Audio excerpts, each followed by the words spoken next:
ক্লিপটা ভালো করে দেখুন তো, দেখে কি আপনাদের মনে হচ্ছে যে খামজাদ চিমাব কিনা মিডল ওয়েট ডিভিশনের চ্যাম্পিয়ন? দেখে মনে হচ্ছে সে যেন ওয়াল্টার ওয়েট ডিভিশনে কমপ্লিট করে।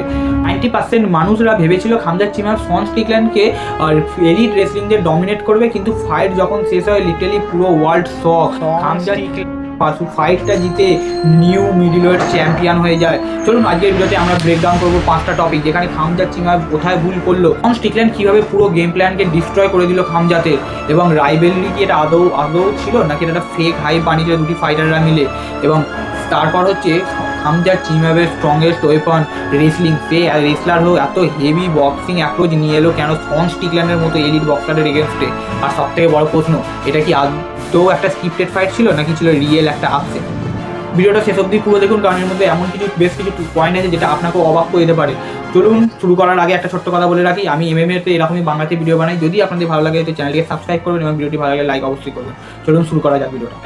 Why everyone picked খামজাদ চিমাব? কেন সবাই খামজাদ চিমাবকে চুজ করেছিল বা পিক করেছিল? কারণ ফাইট শুরু হওয়ার আগে সবাই ভেবেছিল যে খামজাদ চিমাব ইজিলি শন স্টিকল্যান্ডকে গ্রাউন্ডে ফেলবে এবং 2-3টে রাউন্ডে ডমিনেট করে তাকে গ্রাউন্ড অ্যান্ড পাউন্ড হোক বা তাকে সাবমিট করে দেবে। কারণ খামজাদ চিমাবের রেসলিং পেসার, অ্যাগ্রেশন এবং ফিনিশিং অ্যাবিলিটি সব কিছু ছিল ইনসেন লেভেলের। অনেক মানুষই ভাবছিল হয়তো শন স্টিকল্যান্ড 2 থেকে 3টে রাউন্ডই সার্ভাইভ করতে পারবে কিনা। তার উপর খামজাদের এতটা হাইপ ছিল যে সোশ্যাল মিডিয়াতে ঝড় উঠেছিল। এক্স ফাইটাররা বলছিল যে খামজাদ চিমাবকে আটকানো মুশকিলই নয়, না মুমকিন যেন একটা ব্যাপার, এবং MMA অ্যানালিস্টদেরও ছিল সেই একই মত। বাট সবাই এখানে একটা ভুল করেছিল, সেটা হচ্ছে শন স্টিকল্যান্ডকে ইগনোর বা আন্ডার এস্টিমেট করে। কারণ সে হচ্ছে সেই খেলোয়াড় যে UFC second greatest middleweight champion of all time Israel আদেসানিয়াকে স্টপ করেছিল, যে কিনা 5বার তার টাইটেলটাকে ডিফেন্ড করেছে এবং অ্যালেক্স পারাকে ফ্ল্যাট লাইন নক আউট করেছিল, তাকে পর্যন্ত সে হারিয়ে রেখেছিল। এবং শন স্টিকল্যান্ড স্ট্যাটিস্টিক্যালি খুব অকওয়ার্ড ফাইটার, সে কখনোই প্রেসার নিতে ভয় পায় না। Constant jab, cardio, distance control এবং মেন্টাল প্রেসার দিয়ে যে কোনো অপোনেন্টকে ফার্স্ট্রেটেড করে দেয়, লিটারালি ফার্স্ট্রেটেড। আর এখান থেকেই ফাইট ঘোরা শুরু করেছিল আস্তে আস্তে। ফাইটটা ডাইরেক্টলি স্লোলি চেঞ্জ হওয়া শুরু হয় ঠিক এই মুমেন্ট থেকেই। কোয়েশ্চেন হচ্ছে যে খামজাদ চিমাব রেসলার হয়েও সে বক্সার কী করে, বক্সিং কেন শুরু করে? ফাইটের সবথেকে শকিং ব্যাপার ছিল খামজাদ নিজের স্ট্রংগেস্ট ওয়েপন এলিট রেসলিংকেই প্রপার ইউজ করতে পারেনি। সবাই এক্সপেক্ট করেছিল heavy wrestling pressure, cage control, take down, chain, কিন্তু ইনস্টেড খামজাদ অনেক বেশি স্ট্রাইকিং এক্সচেঞ্জে ঢুকে পড়ে শন স্টিকল্যান্ডের এগেনস্টে। কারণ শন স্টিকল্যান্ড, আর এখানেই হিউজ মিস্টেক হয়, কারণ শন স্টিকল্যান্ড পিওর স্ট্রাইকিং রিদম ফাইটার। তুমি যদি ওর গেম প্ল্যানে একবার ঢুকে যাও তাহলে ও স্লোলি তোমাকে ব্রেক করতে থাকবে।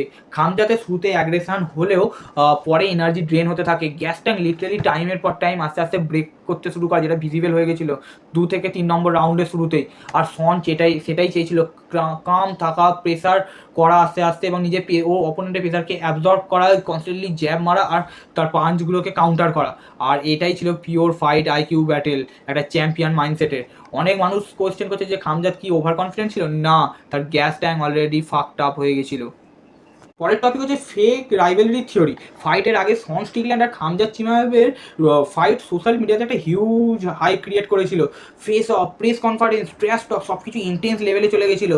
এখন ফাইটের পরে অনেক ফ্যান্সরা কোয়েশ্চেন করছে যে এটা কি আদৌ রাইভেলরি ছিল নাকি শুধু হাইপ বিল্ড করার জন্য এটা প্রমোশন করানো হয়েছিল। কারণ ফাইটের মধ্যে একে অপরের সাথে খুবই ফ্রেন্ডলি বিহেভিয়ার করা, রেসপেক্ট দেওয়া, এবং এমনকি খামজাদ চিমাব তো বলে দিল যে I love you, your aggression, your style, এবং শন স্টিকল্যান্ডও সেই একই জিনিসটাই করছিল। দুজনকে প্রচুর রেসপেক্ট দিচ্ছিল।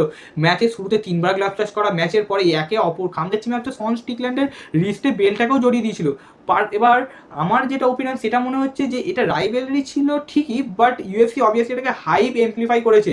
কারণ বিগ রাইভেলরি মানে বিগ নাম্বার, আর বিগ নাম্বার মানেই হচ্ছে মোস্ট ফ্যান্স এঙ্গেজ হওয়া, আর এখানে সেটাই করা হয়েছে। এটা কোনো খারাপ জিনিস। এরপর আসছি আমরা পরের টপিক, এবং এই ম্যাচটা সব থেকে বড় এবং টার্নিং টপিক, যেটা হচ্ছে ওয়েট মিস এবং স্ট্র্যাটেজি ইস্যু।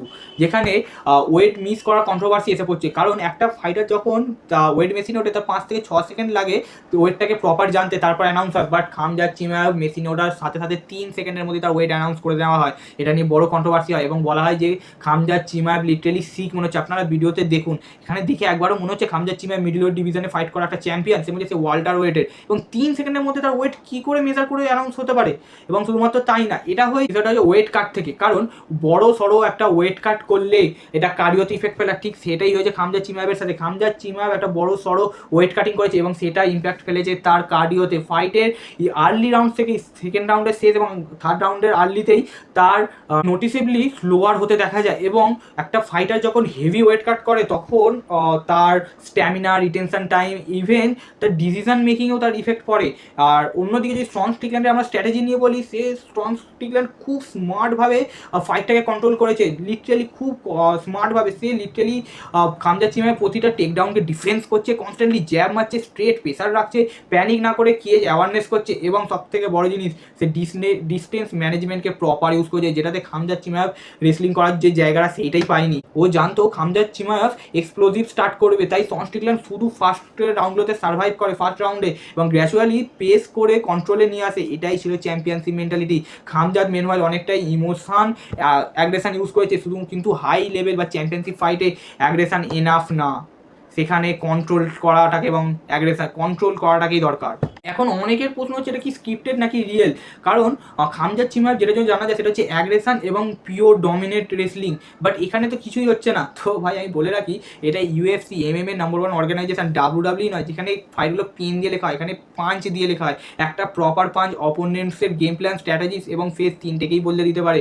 আর এখানে সেটাই হয়েছে, সেটাই হয়েছে। এখানে খামজা চিমাবের ধীরে ধীরে গ্যাস ট্যাঙ্ক শেষ হতে থাকে এবং তার টেক ডাউনও সে নিতে পারে না। অন্যদিকে স্ট্রং স্টিকল্যান্ড কী করে, বারবার সে তার টেকডাউনগুলোকে ডিফেন্স করতে থাকে এবং সেটাকে স্ট্রাইকিং অ্যাপ্রোচে নিয়ে চলে আসে।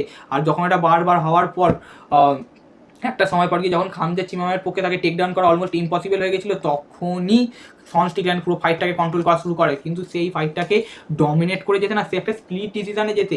আর এগুলো MMA ফাইটে হতেই থাকে ভাই, তোমরা MMA দেখো, এটা কখনোই স্ক্রিপ্টেড ফাইট নয়, এটা একটা রিয়েল ফাইট। আর এখানে যখন আমরা বলবো যে এটা স্ক্রিপ্টেড ফাইট, তখন তুমি স্ট্রং স্টিকল্যান্ডের হার্ডওয়ার্ক এবং তার গেম প্ল্যানকে ছোটো করছে, যেটা কখনোই ভালো না।